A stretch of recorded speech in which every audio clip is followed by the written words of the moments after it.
all because you have come to the very best panel of the day. Now, this is how it's going to go. We are going to chat about writing and piddling and meemaws, and we're going to have a wonderful time.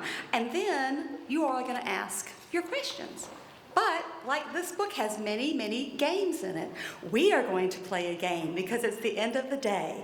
So when you ask your question, start thinking about it now.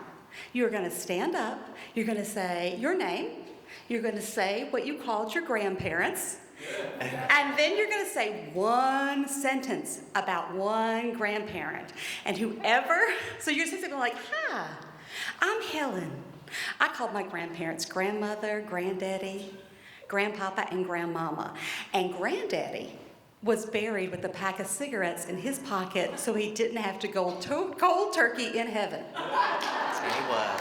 So whoever has the best grandparent sentence is going to win a prize. Love that. And whoever has the best question for Landon that sends us on the most interesting tangent is going to win a prize. And these rules could change at any moment. Okay, so start thinking about your questions. Now, to get started, I want you to know how Landon has come into my life. About several years ago, something was going on, and we were all at home looking at our, phones. And my Instagram algorithm was serving up 3 things.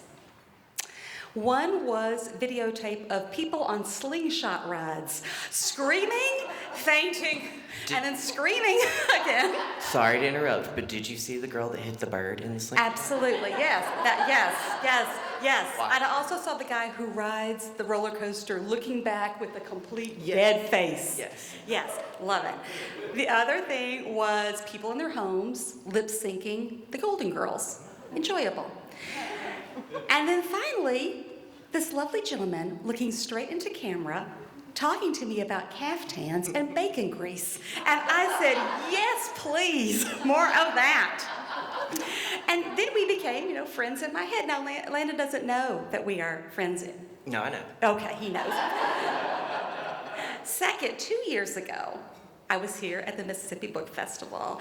We're at the pre-party. I am talking to the reigning Miss Mississippi. Over her shoulder, I see Landon. I run at him so fast. Her tiara was spinning. Now, he does not remember this because I was one of many middle-aged ladies running at him as if he were Harry Styles in the Piggly Wiggly. And finally, a few months ago, is Ellen Rogers in here? Okay, well, Ellen Rogers, who is our, the queen of the Mississippi Book Festival, calls me as she does every year, and I said, Ellen, before you say a word, the answer is no. I'm saying no to everything this year, so just don't even ask me. Whatever you're going to ask me, the answer is no. I'm not coming this year. And she said, I want you to interview Landon Bryant. And I said, I'll be there. And so here we are, and I want you to get a little taste of what is so addictive with Landon. I'm going to have you read, very appropriately, how to say it's hot. Oh, so appropriate.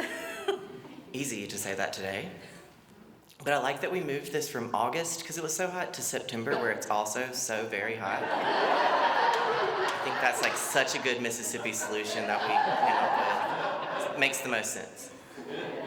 I wouldn't be able to count the number of times I've heard it's hotter than Satan's armpit outside today alone.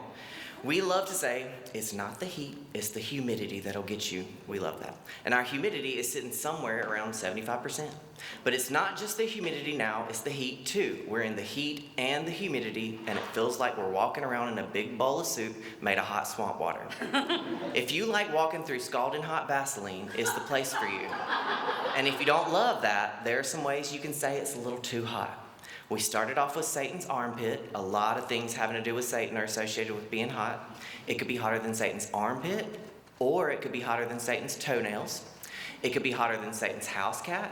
Really, anything attributable to Satan, if it's hotter than that, is pretty hot. It could be hotter than blue blazes, and it could be hotter than a $2 pistol.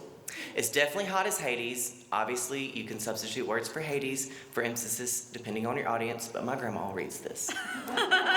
We know it's definitely hotter than a frying pan, and we love to say you could fry an egg on the sidewalk. Speaking of sidewalks, we like to give credit to Georgia for some reason for hot asphalt. I don't know why, but I've always heard it's hotter than Georgia asphalt. Always have. You could say that. It's the thing you could say even if you're not from Georgia. You could be hotter than Hades and half of Georgia. I don't know, Georgia's got something going on with the heat over there. You could say it's hotter than a blacksmith's forge or hotter than a firecracker on the 4th of July. You might could say it's hotter than a jalapeno in a barbecue pit. And while we're on jalapenos, you could say it's hotter than a goat in a jalapeno patch, or it's hotter than a billy goat in a pepper patch. These are all things I hear, by the way. I didn't make any of this up. You might could say it's hotter than a skillet full of grease or hotter than a mess of collard greens. You might say it's hotter than a fox in a forest fire. Really, anything in a forest fire. Now, we know from previous experiences that you can add all get out to the end of just about anything for really good emphasis. If it's hot as all get out, it's real hot. If you're feeling religious about it, you could say it's hotter than a summer revival. Or if you've got some criticism for your pastor, you could say it's hotter than a preacher's breath. If you want to be real expressive about it, you could say it's so dang hot that you saw a hunting dog chasing a rabbit and they were both walking. I'm wilting. I'm burning slap up. I'm sweating like a hog. It's so hot the swimming pool's boiling. It's so hot the ice cream truck melted. Remember to be graceful about it too. We don't sweat here. We glisten.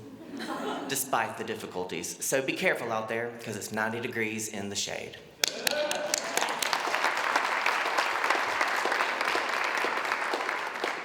Landon. Y'all just will let me say anything. I know. Landon, how did this happen? I honestly don't know. I'm still figuring it out myself. It's very confusing. I think it all comes down to that I talk entirely too much.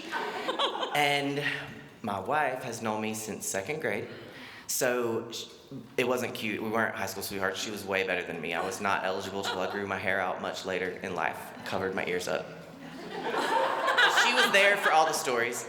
So she's heard them. And one day we get home from school and I was talking at her in her direction, and her eyes glazed over, and she was like, "What if you told your stories to the internet?" Which is a really nice Southern lady way of saying, like, I cannot hear you say that again. Like, don't stop.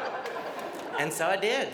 And now y'all get to hear me say all the stuff instead of her. And it blew up since then. The first story that I shared was about Walmart High School. And we can go into that if you would like. Hey, let's hear a little bit about it. And that really blew up. So let's go back to Walmart High School. It was 2002. And despite what you all think, I was camping in the woods. Shame on y'all for thinking I wasn't. But I was camping in the woods and a tornado blew down our school. Nobody was hurt. It was spring break. It was time. The school was old. It was not old in a cute way, you know? Like in an early 70s way.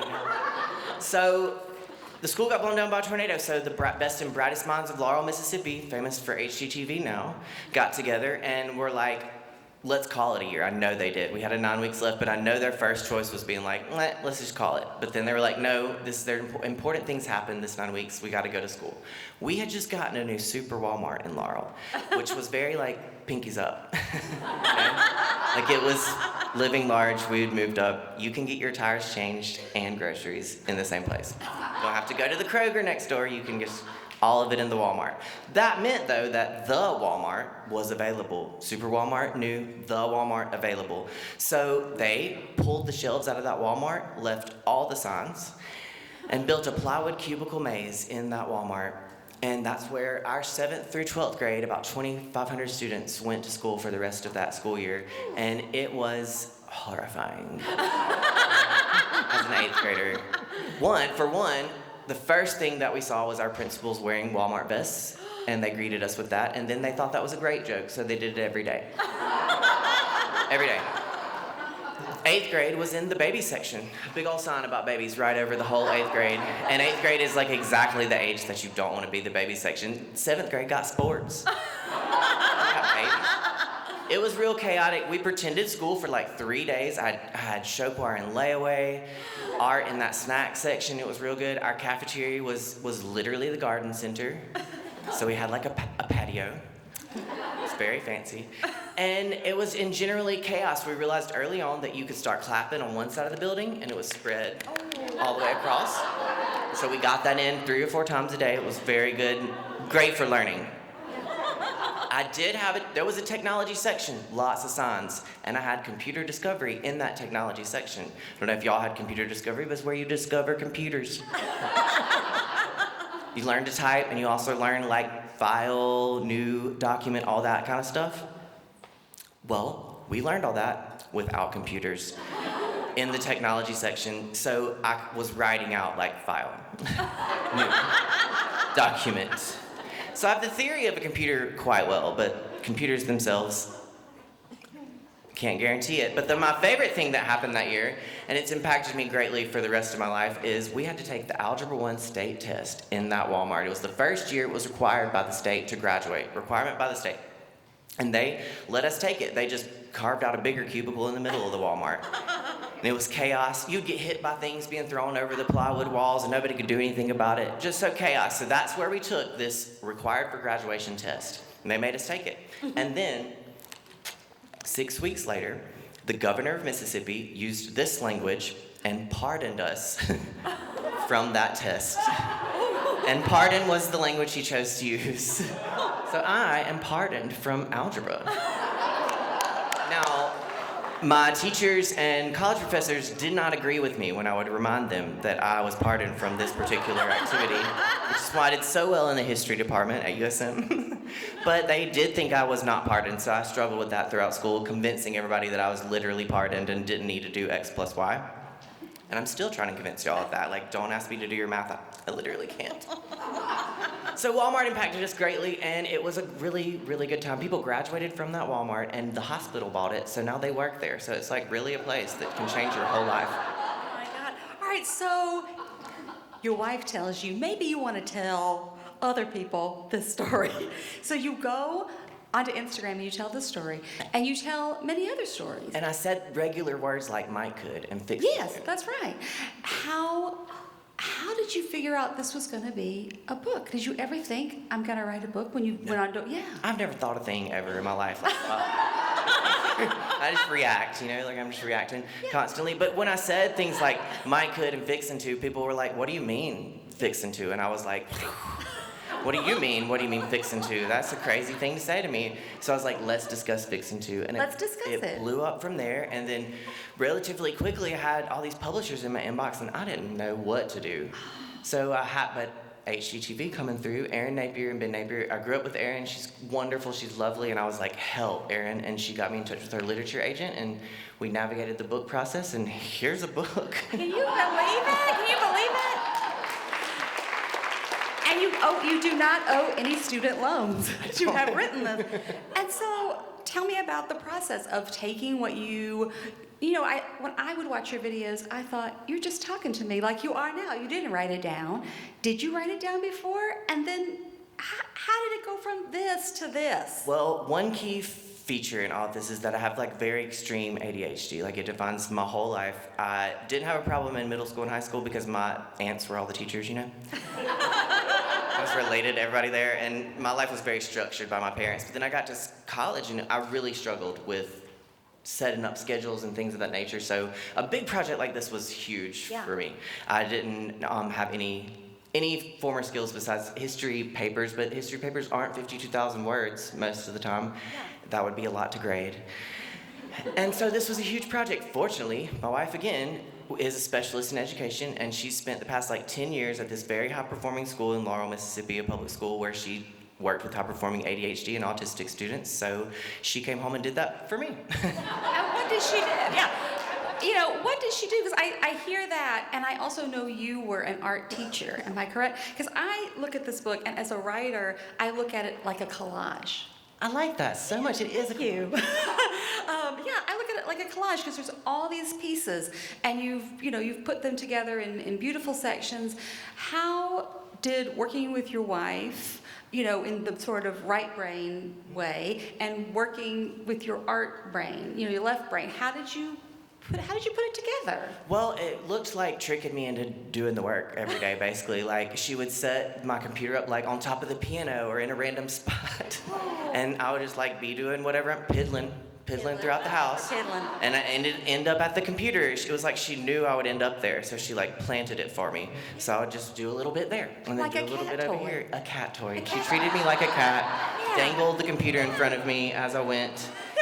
And we've just made it happen over time. If it had been like, sit down and write every day at this time, I would have panicked and also like never would have done it. My brain wouldn't have let me do it. So we just let it be part of our daily life. And so I just wrote anything I thought at the time, which is how I approach my videos. Yeah. I set up my phone and say whatever I feel like saying. And then I cut it down to a usable minute and a half, Yeah. which sometimes gets me in trouble. But that's what we did with this book. I just wrote every thought I had, and then we collected all those thoughts and put them into this format, and here it is. Well, I'll tell you one thing that I love about this book. I mean, this is a funny, delightful book.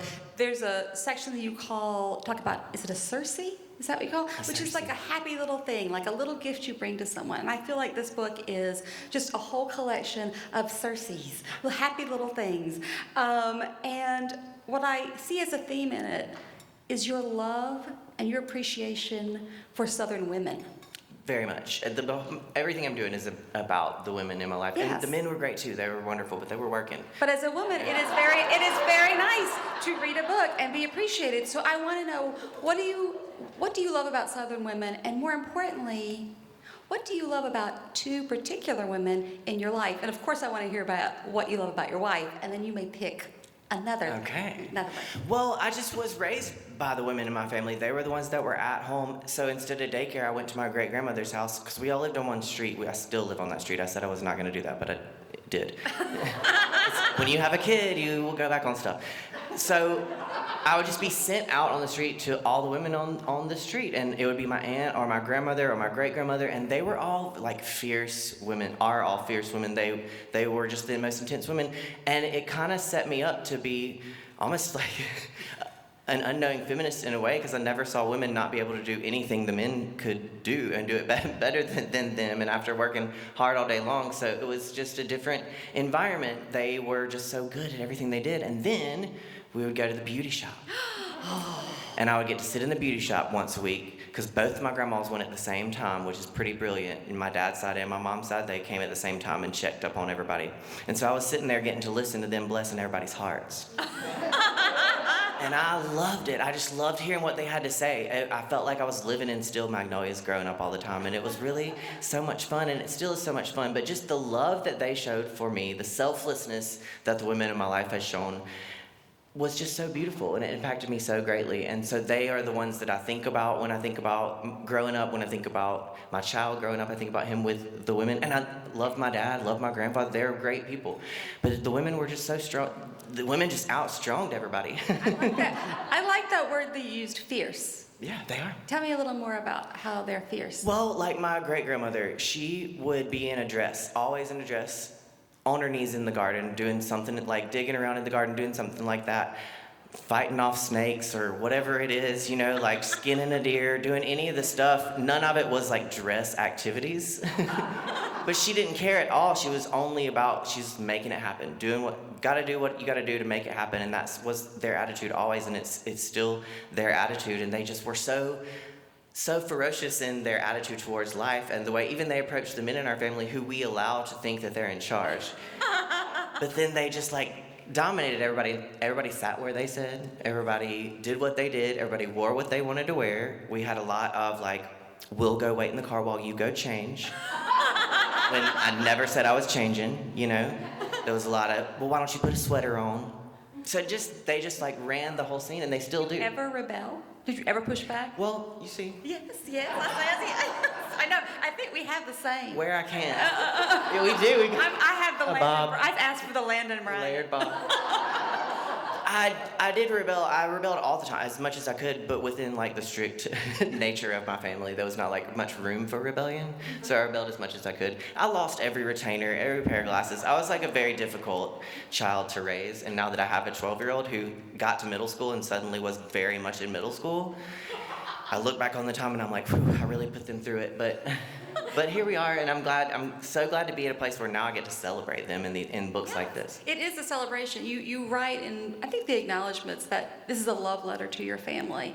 And I do think of each of these pieces as a love letter, whether it's to deviled eggs or your grandmother.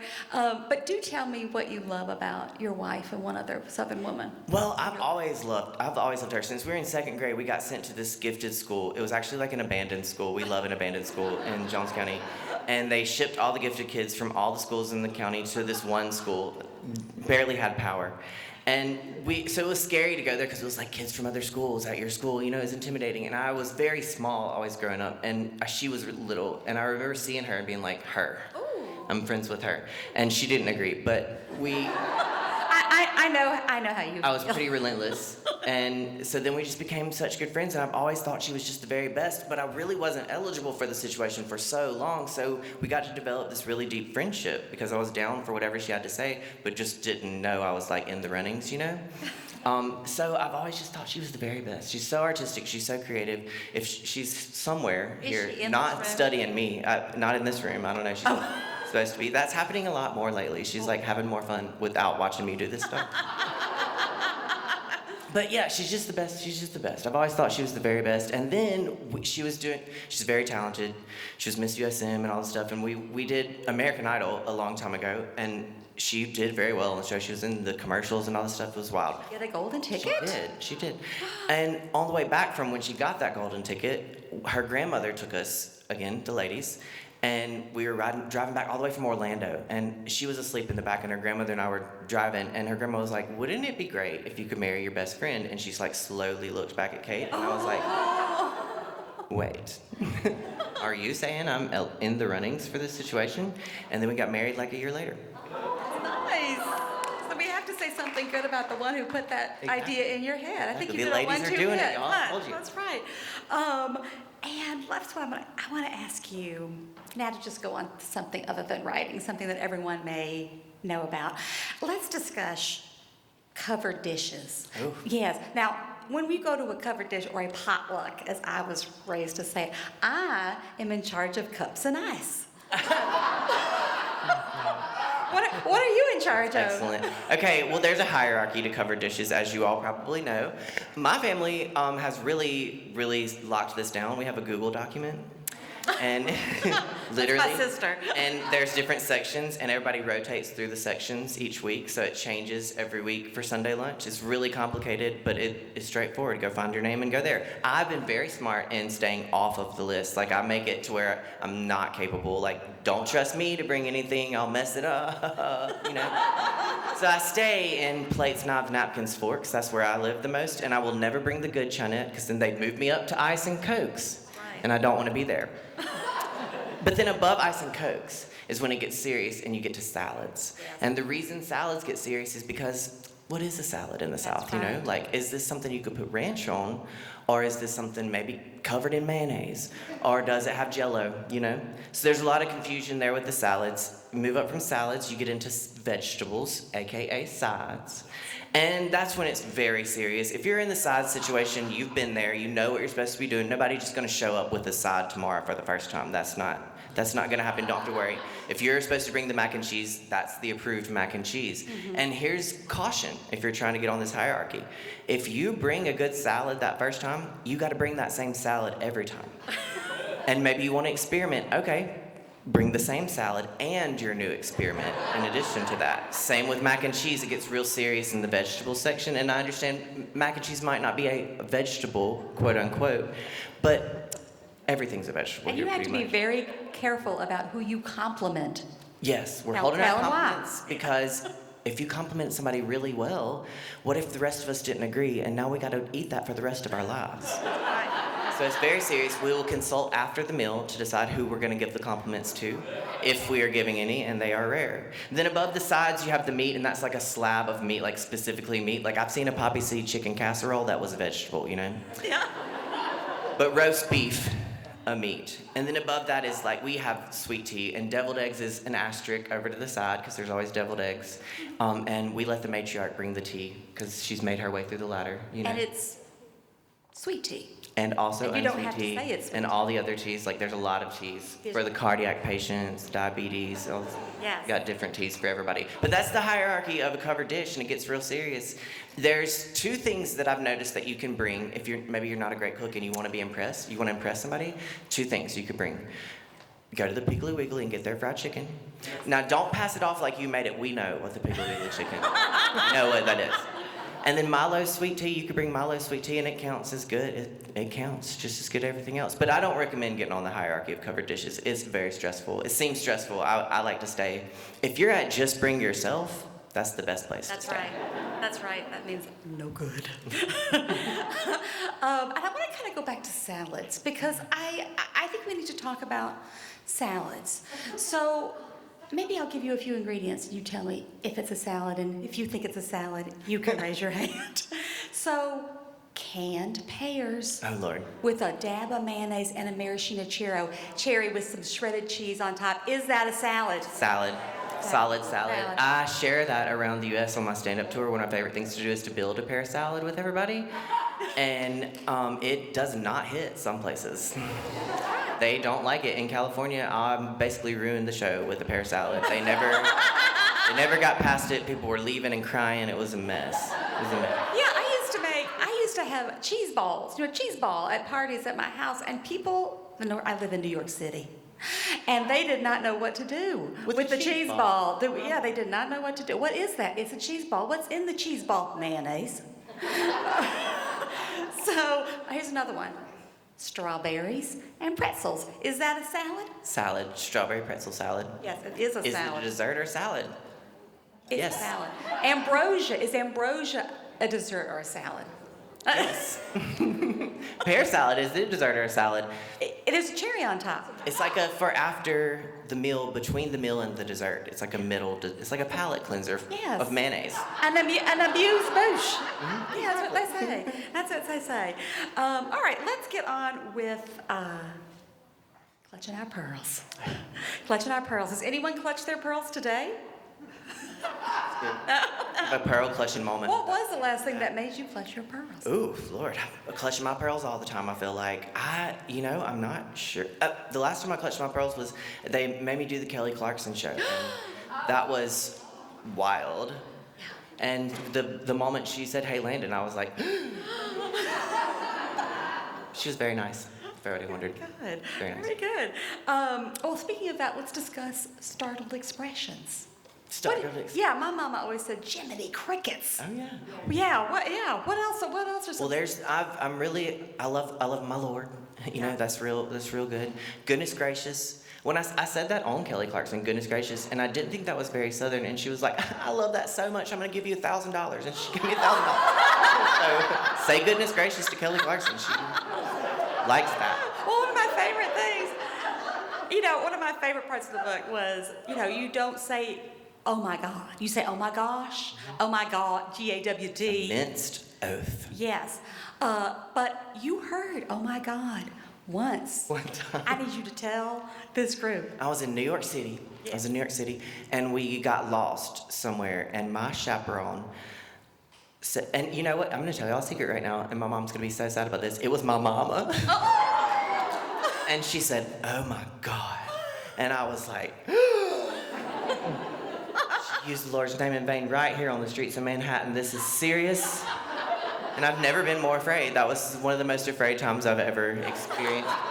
We just called a cab and they took us where we were supposed to be, so it was okay. But yeah, that was the moment. I was like, it shook my foundations. My mama saying God out loud. All right, well, I think it's almost time to open this room up for questions. I hope you are all thinking of them. So everybody come up with a question and raise your hand. Who wants to go first? So you remember the procedure, because we are playing for 2 prizes. Yes, state your name, your grandparents' names, a statement about a grandparent, and then ask a question. It's like the Army. Yeah. I'm Gabrielle. I call my grandparents Sparky, Papa Calvin, Papa Hyde, Grandma Hyde, and Nana. Excellent. Hard to beat. Oh yeah, we got remarried, married again, remarried, married with the same husband. And so my Nana went from an Oklahoma trailer diamond to a Wichita Falls, Texas country club one. Ooh, that's good. That is the one to beat, so get ready. Okay, what is your question? And my question is your wife leading any professional developments anytime soon? Ooh. I work we're both, she's a librarian, I'm the ESL teacher, and JPS, we work. Great. Yes. Thank y'all for that. But we have many children on the spectrum, and we don't have a lot of specialists or a lot of people that really devote, like a focus into autism and ADHD. And would she be willing to come to the school, do you think? I can never speak for her, but I'm sure that she would. Sure that she would. I'm currently writing a third book, but I've got to go, so I think I could share. I think I could share her, but I will definitely tell her. If you will give me information, I'll send it to y'all, and she will make it happen. We love the kids for sure, and love what y'all do. Thank you so much for being public school teachers. We have another question. All right, come on now. There we go. My name is Kelly, and I only have one grandparent, but she's my mama. Okay. Grandmas are great. And one funny thing about my mama, she dipped 2 rows of snow. But we knew that, like, if a man would come in the house, she would hide. Let a man see you dipping snow. Oh yeah. So when I heard it was like really strong. But she could put the shoe back on your bug bag.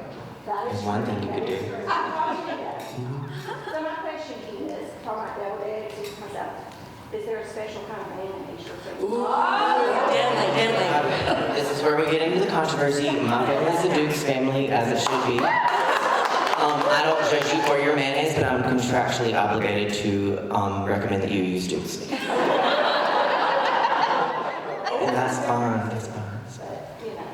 I respect your mayonnaise. Question here.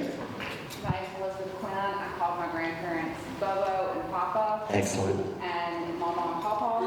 And Papa lost an eye working on an oil rig when the metal flow and hit it. It didn't stop him from flying planes. It was Great. planes, like little planes that he would land in like people's pastures and stuff. And my mom said that she can just remember him boiling it on the stove every now and then to clean it. Thank you, Eyeball. That's really good. That is gold. My Question. question is similar to that. The fried onions and cornflakes. Ooh. You mean on top of a green bean salad? Whatever. Okay. Our family. Potato salad or, lots of options. The fried onions show up more on our stuff, but the cornflakes we feel like pineapple salad, like a pineapple casserole salad type situation. So it's situational. You made a reference to cornflake candy. Oh yeah, I don't know what that is. What is I haven't that? seen Does it. anybody else know what that is? It sounded good. I will take it. I'll see some. All right, It's gonna be great. All right. There you go in the back. Okay, hey. I called my maternal grandparents. Patho was my grandmother. We called my grandfather, who died before I met him, Grandpa Morris Terry. I'm not sure why we were so close. He died his whole name, and then my father's parents were just Grandma and Grandpa. Let's see, what else am I supposed to tell you? You just tell me one little sentence about one of them. Oh, when I was pregnant and delivered my daughter, I called my grandmother and I said, oh, this is so wonderful. This is the best thing I've ever done. She had 7 children. I said, when should I have the next one? And she said, why the hell would you do that? Sorry, and my question is, what is your favorite fiction book set in the South? That is really good. My favorite fiction book set in the South. That's really hard. I love Southern fiction, and I love all the Southern authors that we are so blessed to be associated with, I would say, I don't know. I can even answer that. It's too hard. It's too All hard. right, you can come back to it. Helen Like the Ellis. Family Feud. Pass. Helen Ellis is my favorite Southern author. It's true. Right. Okay. You gonna go first. These ladies have worked it out.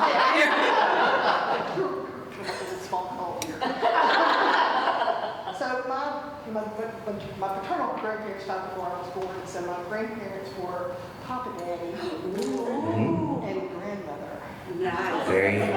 grandmother was out visiting somebody at the cemetery and saw a cemetery urn on somebody else's grave and thought it was really lovely and brought it home. I know this story because it is currently on my front stoop. That's pretty good. That's moving up to the first place right now. I'm always pretty high. Grapes and nuts in your chicken salad. Grapes and nuts. There is grapes and nuts in our chicken salad, but also, again, I respect your chicken salad. Whatever your chicken salad is, I will eat your chicken salad. I'm gonna go back here to the young lady in blue. Yes, you. My name is Sophie, and I called my grandparents Nana and Papa, and my difference is whenever my grandma was little, she worked on a farm, and they couldn't afford to have real ice cream, so sometimes when they had enough milk and stuff, they would make their own vanilla ice cream. Ooh, I like that. So what is your question? My question is, what is your purpose in life? Ooh, that's a great question. What is your purpose in writing? That's a great question. And that is a really good question. I had to ask myself that question when this whole thing started, and it really changed over time. When I first started doing these videos and writing it down, it was just me sharing things I thought were funny and things that I loved about where I was from. And then it quickly turned into more about the people that I love about where I'm from, and then it turned into preserving those cultures. And since I've started this, I've lost 3 of my grandparents since this all started, so it quickly moved from just fun to I'm like urgently trying to get down everything that I can to remember them by, and so that my son remembers them by. He is 12, and I hear him say crazy things in the back of our house like, "You guys." Nuts. And so it's like very urgent to preserve this because he's from a global generation. They're like, they see each other all over the world. Their accents are very different. They aren't saying y'all, they aren't saying things like that. So it's from both sides, from starting to lose my grandparents to him becoming a person and saying the wrong things. It's just become pretty clear that my purpose in this whole situation is getting it down on paper for future generations and for me to enjoy. And so it turned into a real love letter to my grandparents. So that was a wonderful question. Very good question. All right, back to this front row. Second row. Anna, and I wondered about that urn. My grandparents were Mama and Papa and Mama Dot and Papa. Mm-hmm. And Papa and my daddy owned the smallest community in the Amazing. But my Papa, one day in the wood shop, cut off the tip of his finger, and Mama Dot thought, well, if she just put it in some alcohol in a pill bottle, she could take it to the drugstore and the pharmacist could just attach it. And of course that didn't work, so we just kept it on the shelf. That makes perfect sense, honestly. But I wanted to know, since you were an art teacher, my mother was an art teacher, who's your favorite artist? Oh wow! God, hit me with Favorite artists. favorite authors and artists. That's so hard for me to do. Teaching art and viewing art are 2 different things. I really loved to teach a lesson on Chihuly when I was an art teacher because I taught it at a public school, and I think it was very important for them to see that you can make art out of anything. And I did this really great lesson with Chihuly where we would make sculptures and chandeliers out of trash. So it was the whole school. They would bring their 2-liter bottles or different size bottles. So I teach math using that part. And then the 4-year-olds would color them with Sharpies and make it it looked like they painted these things, and then we would cut them into pieces and hang them up like chandeliers, and it was beautiful, and it was just the whole school was involved, so I loved that. So from a teaching standpoint, I love to teach about Chihuly because it's just such an all-encompassing lesson altogether. My favorite artist, I love my illustrator, Adam Tress. He's from my town. He did a great job. When it came to illustrating the book, I was like, Adam's gonna do it. Y'all let him do whatever he wants to do and don't bother me. And he did a great job. The only thing we had to change, you see me down here in the corner, and I fought so hard to keep myself off the cover of this book, but they just would not let me. But I was a lot bigger and in not that seersucker suit. And the first round of edits was, is this a religious text? I look like Jesus, and it says, bless your heart. So they shrunk me down to and added the seersucker. So I love Adam as an illustrator, illustrator, but I love art. I'm very impacted by the Lauren Rogers Museum of Art in our town. I think it's really impacted Laurel in general. Like if you grow up there, you grow up around this incredible artwork. Like there's a rodin, it's just insane, and you don't even realize how big of a deal it is. So I'm very influenced by art and artists, and I love to get to see them. But speaking of thumbs, my family, I'm like one of 2 men that have our thumbs still, because everybody was woodworkers. Not many thumbs left, you know. I love that. That's Me and my daddy got thumbs. That's juicy. All right, back to here in the forum. Hey, I'm Catherine from Savannah. Marriages and divorces, lots of different. So, mom's side, Scardini and King. Scardini was the one. On my dad's side, Granny and my grandpa I didn't know, and on my step-grandparents in Kingsport, Tennessee, they were Granny and my dad. Excellent. The story I'm going to tell is about my dad's mother, Granny, who was the first woman in her college to go to college, and she went to Smith up north from Raleigh. All right. And lived the life of a flapper in the 20s, and her parents finally said, you have to come home, you're not getting married, you have to come home. So she came over to Raleigh, she was a teacher, and then my grandfather had fallen in love with her in some party in New York or something, and he was in Savannah, so he came up on the train to Raleigh to woo her every Sunday for 7 years. Until my great-grandmother said, Jenna, the next time he comes, you say yes, or he's never coming back. The bar was set quite high. That's right. Okay, fine, I'll get married. All right, so your question. Do you have siblings, and do they agree with your stories, or is there any kind of... That is a great question. I have a younger sister who's my older sister, if that makes any sense. And she is just, we are quite opposite. And if you ever came to my house, my immediate family with my mom and dad and my sister, it is totally silent. I'm the only one making any noises. They are not talkers. It's just the quiet, and it's tortured me for my whole life.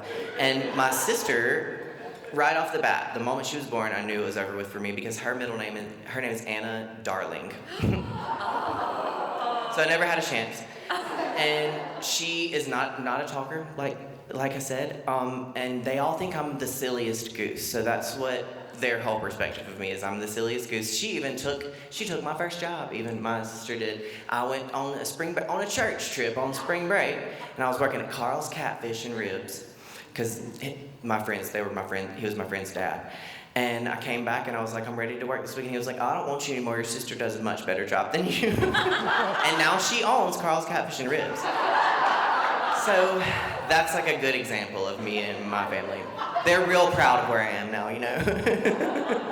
All right, there's a question back there in the red and blue. And now I'm going to get to this man. Awesome man here. My name's Alexa Engel. I'm from Greenville, and I only ever met my grandmother, so it was Mimi, and Mama Dot was my other grandmother. So my story is we were in, I don't know, born in 1919, 1920. So I was in 5th grade, and we were, we have one of those plastic, like basketball hoops outside by the pool. And my sister and I were playing, and my grandmother comes out and plays. And like all of a sudden she starts to know, obviously I'm not a big basketball player either. But she comes out and plays, she dribbles, she takes the ball from us, and then like makes a huge score. And we go in and we start telling my mom about it. And my mom goes, your grandmother's never played basketball. And I like never forgot that. So that was Grandmas can do it. They can do it. That was fierce. My question is, I know you and Kate have a podcast. And so I was asking, like, what is the most fun thing or, I guess, exciting thing that you've gotten to discuss or that you've discovered with your guests on your podcast? Oh, that's so fun. That's very fun. We've had some really great guests. We had Brian Patrick Flynn on, and he's an HGTV. Okay, do y'all remember movie and it was like a weekend movie thing? You like movie and a meal or something? I forgot what it's called. That guy, I got to interview him, and I thought that was so cool. Like, it was so cool to get to talk to him and like discover that. But mostly it's turned into me just talking too much and her like indulging me, you know? and so I'm just aware of, like, let her talk every now and then. We let that go. But I can learn something from everybody that I'm on. We've had some really fun guests, and we've got some more coming up very soon. We have one interview with Pat from Southern Charm, and that was very fun. That hasn't been released yet. She's like 84 and fully more fun than I am. So really fun. I can talk to anybody that I learn something from. I love that very much. We've got to get y'all, like you and your sister and your whole family. All right, we're going to go over here to this gentleman and then back to that gentleman. Oh, back up. That's right, gentlemen. So, I can't really talk about my grandparents too much because it's like when you look at one half of my family, they're from New York City. Oh, It's okay. Oh, wait. The next half, my mom's side, they're from Boston. Okay, so we moved down to a far West Virginia. I was about 3 o'clock, not 3 o'clock, about 3 years old. I was, and y'all are gonna run me out of the railway. I was called a Yankee until we moved away, like 5 years later, but that's okay, because we just accept those things.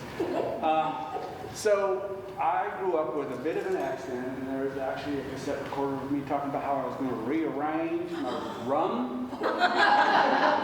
Rum is Boston. But there was, this goes on a little bit because it's this isolation. That's a very isolated part of the world. Another isolated part of the world is Belize, a small country way down in the southern part of Mexico. And I cannot tell you how happy it made my heart when I first heard my kids talk about something being yonder. Oh, I like that. I have to cut you a little bit short. Do ask your question. I like it so far. The question is, there's contention about this. What do you think a holler is? Okay. I think a holler is like a down in between place. Like you can live in the holler of Appalachia's where hollers are, I feel like. We also will be hollering at people all the time. And we'll tell you to holler at us later on, you know. But I think that's what a holler is. No, it's not a road. Not a road. It's the in-between, down in-between place, I feel like. Back to the back road. My grandmother was Nanny. My grandfather was Paw Paw. His nickname in the community was Red. He was a World War II veteran, got wounded in Normandy, got shot through the stomach and never went to the doctor for robbing a one-armed bandit that he claimed had ripped him off. Those are all family stories, but the one he told me was when my dad asked him, he said, you know, your grandfather runs a country store, he can probably tell a good story, get him to tell you a story. Granddaddy told me a story. Well, had a good friend, loved his coffee, got checked into the hospital, couldn't drink his coffee because he was going to have surgery the next day. Nurse hooked him up with a coffee enema. She hooked the enema up and he started squirming and the nurse said, Mr. Jones, is it too hot? He said, no, it's too sweet. So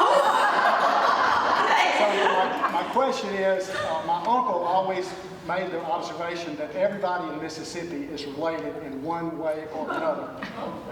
Cousins, divorces, remarriages, step-parents. My uncle called that stepsister cousins. Do either of y'all have ways of that in your family? And or discuss the phenomenon of everybody in Mississippi being, not only knowing everything about each other, but somehow being related. Now, you know that my name is Jesse City, Mississippi? No, I didn't know that. So I think we are step friends. Well, that is like sort of close to home. As I was growing up, I would go with my aunt to her family's pool. They had a pool at their house, and we'd go to their pool. And then sometimes we couldn't go because the other cousins were there. And my wife is the other cousins. But through marriage, not through we're not blood related. We checked. But yeah, she was the other cousins growing up the whole time that I was always mad at. It was her, so yeah. You do gotta check. All right, we have time for 2 more questions. Everybody's pointing at this lady in the striped dress, so we're going to ask you. My grandparents were Hoot Nanny and Nana. And it's Hoot Nanny because he called me Hoot Nanny for being loud, and he said, I'm going to call you Hoot Nanny. Southern women, you know. We're Don Don and Pa. And I was going to tell a lose a finger story, and I feel like that's been overdone. You can never have too many lose a finger stories. So my story is that Hoot Nanny had a Moby Dick relationship with a groundhog in his garden. And he never, for months tried to get this groundhog, but didn't ever get the satisfaction of, ending. And he named it Erastus, but he never got the satisfaction of meeting up with him because my grandma secretly took him to an animal. An animal refuge. So, Very good. Okay, question. Good job. my question is, so it seems like you've been traveling a lot more, but you haven't outgrown your britches, so that's good. But my question is, have you ever gotten out of something or gotten a privilege because of your Southern charm or accent? That's a good question. I feel like, yes, I get out of a lot of things. And I'm still sweet and charming about it. Algebra being one of them. I love to get out of things. I love a cancellation. I love a canceled plan. That's a very good time. But I think the Southern charm works in so many ways. I don't think I even realized a lot of it because it's just my natural setting. And even when I started doing this, I didn't think I had a Southern accent. Really. So it's just my base setting. So I don't know. I feel like yes, probably, but I might not have been aware that it was the Southern charm coming through. I do go to a lot of things and people are like, he was so nice, and I didn't feel like I was being nice the whole time. So it's just our base setting. It's our base setting. Last question in the back here. Hey, what's up? Keep it short. My name's Landon Bryant. We used to call my grandma. She was born with an extra finger though. So if any of y'all, you needed an extra one. This is the perfect last question. We've lost so many fingers, and we now have an extra finger. But to keep it short, I wanted to ask you, when did you know that you were destined for greatness? And what's it like being one of the most famous people from Mississippi? I don't feel that way. It's just me and my phone, so it's hard to process that people are watching. And actually, at this book festival last time I was here was the first time that I was like, oh, y'all are watching what I'm doing, because people were coming up to me. I haven't processed it. It's too hard for me to understand that, I don't feel like, I still just feel like a silly goose running around. So I don't know. I don't know if I ever felt destined for greatness. I always did feel like I wanted to entertain. I've always wanted to be an entertainer, but I don't know. That's a good question. If you figure that out, let me know. All right, so now it is time to give away our 2 prizes. Now, do you want to confer, or do you want to judge? Do you want me to judge? We'll confer. Okay.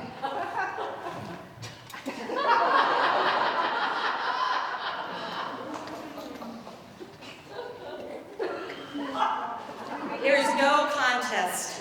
And you want to do one of those? We'll do a third? We'll do a third.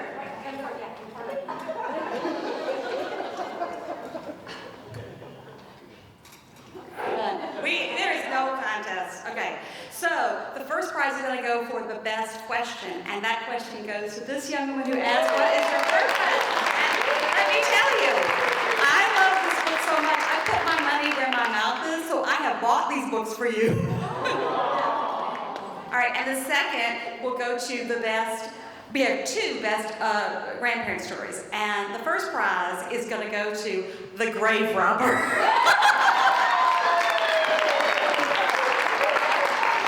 And the second prize is going to go to the eyeball boiler. And I think this is a very special new something. It is. So this book has been out since April 1st. Of course, they did it on April Fool's Day. Like, that was so fun to convince everybody that it was real. But that came out first. This comes out September the 30th, and Twas the Night Before Christmas, Y'all. It's with Hachette again. They were wonderful to me, so I went with them again. And honestly, I feel like I scammed them really hard with this. I feel like very Anna Delvey about it, because this poem is in the back of that book, but they still bought it as the second book. Turns out you own the words when you write the book, so. I think you have the answer as to what you got away with. Yeah, got away with it. A second book. And that's this book. Another very funny thing from this book is in it, it's exactly what you think it is. It's like a Southern version of The Night Before Christmas. But in it, I talk about a palette on the floor. And that is also my litmus test for when I do stand-up around the place. I'm like, do y'all know what a palette is? And if they don't know what a palette is, I'm like, so you're rich, But this illustrator I didn't get to choose, and she's from the UK, and she drew, and it's now the right drawing, but for the palette, she drew wooden palettes. call her and be like, hey, I'm so sorry, you have to redo that because this is a palette, not a wooden palette, you know? So this is a cute little book. I think it's a great little stocking stuffer. And I would love for y'all to all get it. It'll be so funny. You can order it now wherever books are sold. They make you say that. Did you know that? Yeah. Can't be like, buy it at Barnes & Noble, because then Books A Million will get mad. That's right. But what you can do after this, now I spoke to the owner of Lemuria Lemuria Bookstore, and I said, how many copies of And I just went and signed all of them. Oh, you did? But you were going to sign it? I'm going to sign more. Yes, we're good. Buy one. Okay. So I said, how many books have you sold at the first event you had? And he said he sold 20 books. And I said, well, I am going to sell you out. So I bought 2. So you folks need to buy 2 minus 21 is 19. I had a bargain too. So go get your books, and Landon will sign them special, and let's all thank him for being our friend. Thank you. She did such a good job.